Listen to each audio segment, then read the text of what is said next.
Prior to the 1800s, North America had a species of bird so numerous that its flocks would blot out the sun for hours or even days. The downbeats of their wings would chill the air beneath them and create a thundering roar so deafening that it drowned out all other sound. Today's video, we're going to cover the passenger pigeon, how it shaped North America's eastern forests, the factors leading to its extinction, and the organization who might be able to bring it back. So today's story, like I said, it's going to focus on the passenger pigeon. I have a one here. This is a taxidermied one, Ectopistes migratorius. And yes, it is a species of bird that was extraordinarily numerous. There were billions of this bird, where 25 to 40% of all birds in North America were this species. Here is a painting of what one of their flocks would look like. We know there was a flock so large in 1860, just north of Toronto, that there were believed to be at least 1 billion birds in that flock. 50 years later, this species went extinct.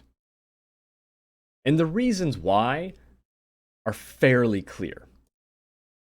Mainly, it was unregulated hunting throughout the United States, throughout North America, during colonization.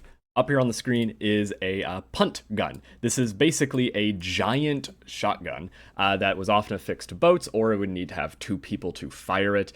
I have some information on them. They would have bore diameters exceeding 2 inches. They would fire over a pound of shot at a given time, where a single shot could kill over 50 waterfowl resting on the water's surface. And I will say this gun was quickly outlawed because it's just insane. It was quickly banned because it would just decimate bird populations, which is what happened with the passenger pigeon. These species were hunted en masse. I'm going to read to you some of the descriptions from the Wikipedia page just so you understand how quickly and how much this species was hunted. It was hunted prior to colonization by Europeans. Many Native Americans would, of course, hunt the birds for sustenance. There is some information about that they would not disturb adult pigeons so that they could still reproduce. Apparently, some tribes disturbing adult pigeons was considered a crime. And low-flying pigeons could be killed by just literally throwing sticks and stones at the birds. But with European colonization, the number of birds hunted dramatically skyrocketed. French explorer René Laudonnière wrote of killing close to 10,000 of them in just a matter of weeks. They were so easy to hunt that many did not even consider them a game bird. If you just shot both barrels of a shotgun, you could very easily kill 61 birds. That's what they would say. They could just flying overhead, boom, boom, 61 birds dead at your feet. It was so numerous that when they had competitions to hunt this bird, in order to win that competition, one person had to kill 30,000 of them. Now, I'm not particularly anti-hunting. Hunting is a very, very old human practice and is critical to conservation efforts in almost globally. But this is just pure unregulated, unsustainable hunting. This is absolutely insane. A single hunter is reported to have sent 3 million birds to eastern cities to be hunted during his career. When I'm saying that they were hunted to extinction, that is not a joke. It was an extreme amount. But the question I kind of had when I was re-looking up passenger pigeons was, these birds were extraordinarily numerous, right? We've already talked that there were billions of them, okay? They were the most abundant bird species in North America, and we were able to make them go extinct within a few decades. But what lasting effect did that leave on the ecology surely removing billions of organisms had an effect. And I am so glad that someone else thought of that before I did and did their master's work on it. And oh my gosh, it's so cool. So, this is going to cover a paper. I believe it was from Ben J. Novak. I believe that's the author's first name. I'm actually forgetting if it was Ben first name. Doesn't matter. BJ Novak. Awesome. And he actually did use genetics. We can extract genetics from these taxidermied specimens. And what he found was that the pigeon populations were actually pretty stable for tens of thousands of years.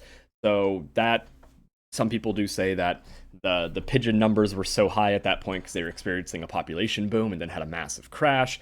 That doesn't seem to be the case because they were consistently large-sized populations for several, like 10, 20,000 years, about 20,000 years.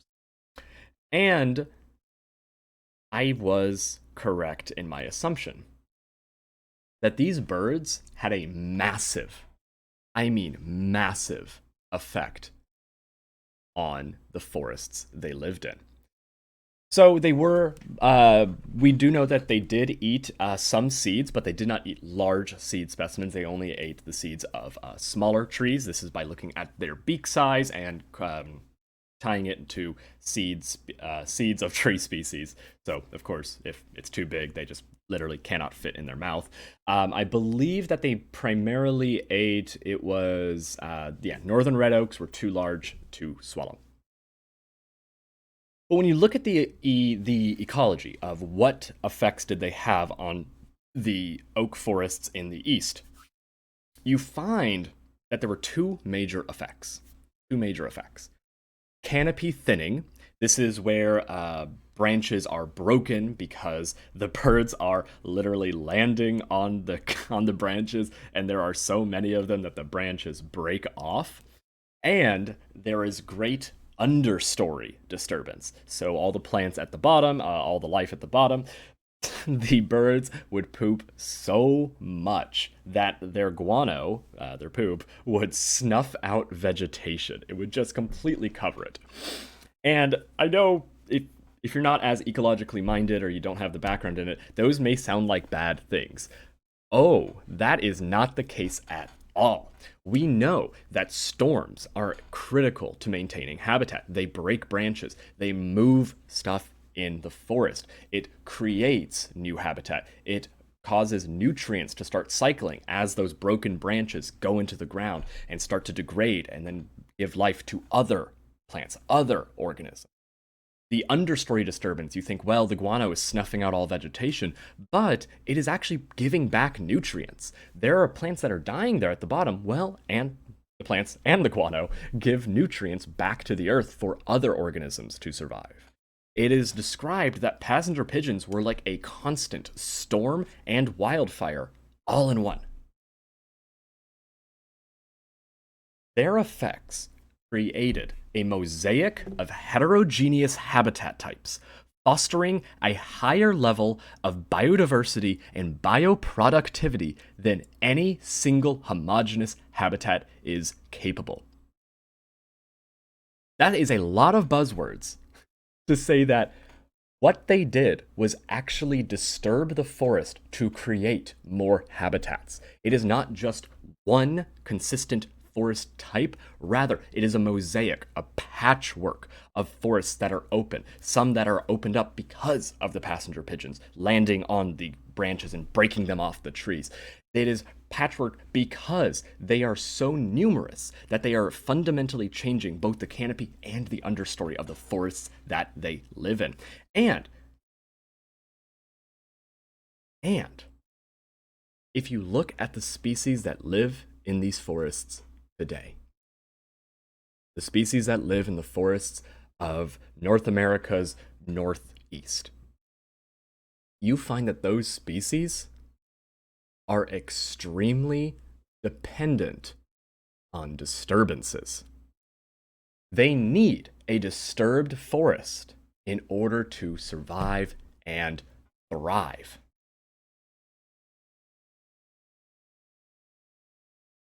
But they don't have that anymore. The only way they can get that disturbed forest is through human intervention right now. Sure, there are other species that will fundamentally change a forest, that will cause disturbances, but not to the same effect of the passenger pigeon. So when I found this out, I just thought this was absolutely incredible. They are, for all intents and purposes, an ecosystem engineer. Ecosystem engineers are species that have a disproportionately large positive impact on their environment, on their local ecosystem. Think of the beaver creating a dam that fundamentally shifts the river and creates a lake that so many species depend on. Passenger pigeon is in that same league as the beaver. It's in the same classification. It might actually be very fair to say that it had a much, much larger effect than the beavers. And so I thought this was incredible. I'm still reading the full paper. The website I just showed you, again, everything's linked down in the description, has an amazing overview. And what I found was this website where I found the master's, Novak's master's summary. I believe he wrote this. I was very confused because it's on this website called Revive and Restore. Well, isn't this fun? Because we just did a video on de-extinction. We just talked about how woolly mammoths might be brought back from the dead. Sort of, kind of, not really. Look at the video. They want to do the same thing with passenger pigeons, and I am all for it. I am so for it. I am so bringing back this species, releasing it en masse everywhere in its historical range, not outside. We're not doing invasives. And it's their passenger pigeon project. They want to bring back the species from extinction. There was one living specimen. This is Martha. This is the last living specimen that passed away in 1914. It was a zoo specimen. I believe it was the Cincinnati Zoo. And yeah. And we have, if I remember my numbers correctly, about 1,400 taxidermied specimens in museums and collections all over the world. So we have the genetic data for these passenger pigeons. And the way de-extinction works, again, we're going to cover it very, very, very briefly, is you get the genome of the pigeon. You figure out what are the genes, what is the genetic material that actually makes it the passenger pigeon, as opposed to the rock dove or the mourning dove. And then you are able to do some very, very fancy genetic techniques to put that genetic material into a in vitro fertilization, or into an artificial womb, or into a surrogate mother, and bring the species back. It is incredible technology. I do know specifically with de-extinction, they are still not 100% sure how to handle eggs, like the formation of eggs, because yeah, it's just a little harder. I am actually not entirely sure why. Now that I'm thinking about it, I have guesses, but I don't want to just guess when someone probably has something written. But yeah, I am going to link all the information here. I just really wanted to share the passenger pigeon because I think they're fascinating. I think they're one of the coolest taxa that has gone extinct, and just knowing that their impacts on the forests are still evidenced by the species that are here today, the species that depend on that disturbance, I think is a great reason to try and bring this species back from extinction. But let me know what you think. If you like this video, if you want to see more, subscribe, like it, share it with a friend, tell your mom. And with that, have a good day. See ya.